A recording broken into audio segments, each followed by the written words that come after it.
आलू गोटे एमिति परिबा जे को तरकारी पड़ुछि बोली माने नाही।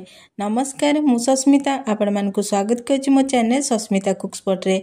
आजिर रेसिपी होछि आलू ऊपर एक नुआ आइटम। आपण माने जदि आलू खाइकी विरक्त हो गलेनी वीडियोटा को निश्चय थरे देखिबे और वीडियोटी भल लागिले लाइक करिवे शेयर करिवे और कमेंट माध्यम रे निश्चय जणेबे। मो चैनल रे नुआ थिले प्लीज सब्सक्राइब कर देबे। त देरी न करी वीडियोटी स्टार्ट करिबा। हाफ केजी आलू को मुझे सिझेकी नहीं जाइए। आलू को आम एमती दीदी फाड़ कर सिझेबा।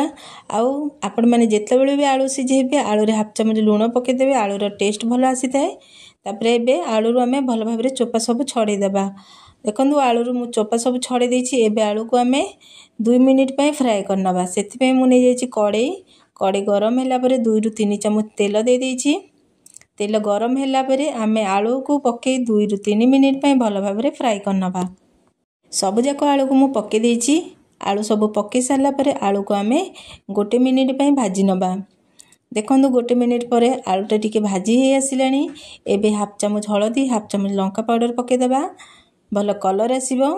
एबे आमे 2 ରୁ 3 मिनिट आलू को भाजी नबा। देखो 2 ରୁ 3 मिनिट पर आलूर कलर टी केमते सुंदर देखा जाउची। एबे हाफ चामच लूण पके ताकू आउ किछि समय भाजी नबा। आलू सिझेला को मु लूण पकेइथिली सेति अल्प लूण पकेइछि। आपण माने देखिक लूण पकेइबे। एबे आलूटी फ्राए जाइछि। एबे आमे गोटे बाउल रे नै काढी के रखि दबा। देखो मु सब जाक आलू को काढी रखिछि। एबे आमे जो कड़े रे आलू को भाजीथिले सेई कड़े रे 2 ରୁ 3 चामच तेल दे देबा। तेल गरम होला परे पियाज को भाजी नबा। मु 2टी बड़ साइज रो पियाज को काटिकी रखिथिली।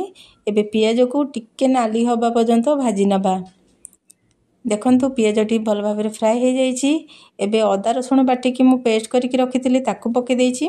तापरे हाफ चामच हळदी हाफ चामच लंका पाउडर हाफ चामच जीरा पाउडर हाफ चामच धनिया पाउडर 1 चामच गरम मसला पके आमे मसला को भल भाव कसी नबा। मसलाटी फ्राए हो जाइछि। एबे आमे गोटे टमाटर को पके दबा। मु गोटे टमाटर काटिकी रखिथिली ताकू पके देइछि। तापरे 2टी कंचा लंका को फाड़ करके रखिथिली ताकू मध्ये पके देइछि। एबे आमे मसला को भल भाव कसी नबा। टिके लूण पके दबा टमाटोटा सिझिबा पई। तापरे आमे 1 मिनिट मसला को भल भाव कसी नबा। देखंतु मसलाटी कसी हो आसिलानी। आ टिके अल्प टिके पानी पके आमे मसला को 1 मिनिट फुटई दबा। एबे हो जाइछि। एबे मु 4 ରୁ 5 चामच दही नहीं जाइछि। दही को पके देइछि। दही को आमे पकेला परे गैस रो फ्लेम टा को लो कर दबा। तापरे आमे ए मसला को 2 ରୁ 3 मिनिट भल भाव कसी नबा। तापरे मु किछि मेथी पत्र पके देइछि भल वासना आसीबो। तापरे आमे मसला को भल भाव कसी नबा। मसलाटी कसी हो जाइछि।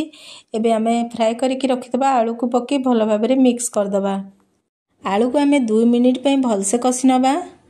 2 मिनिट पर आमे अल्प टिके पानी दे ताकू आउ 2 मिनिट भल भाव कसी नबा।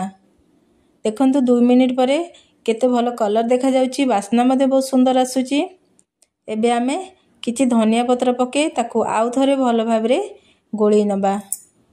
ये हमर प्रस्तुत हो जाइछि सुपर टेस्टी दही आलू कषा। ए रेसिपीटा को निश्चय थरे ट्राए करिवे देखिबे बहुत भल लागिबो।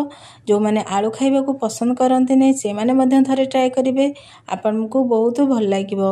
ए रेसिपीटा भात रोटी परोटा पूरी आपण माने जोथरे भी खाइबे बहुत भल लागिबो। आशा करछु मो वीडियोटी आपण मानकु निश्चय भल लागितबो। मो वीडियोटी भल लागितिले लाइक करिवे शेयर करिवे और कमेंट माध्यम रे निश्चय जणेबे। आउ डी नुआ रेसिपी सहित आपण मानक सहित देखा हबो। से पर्यंत रहुची। जय जगन्नाथ।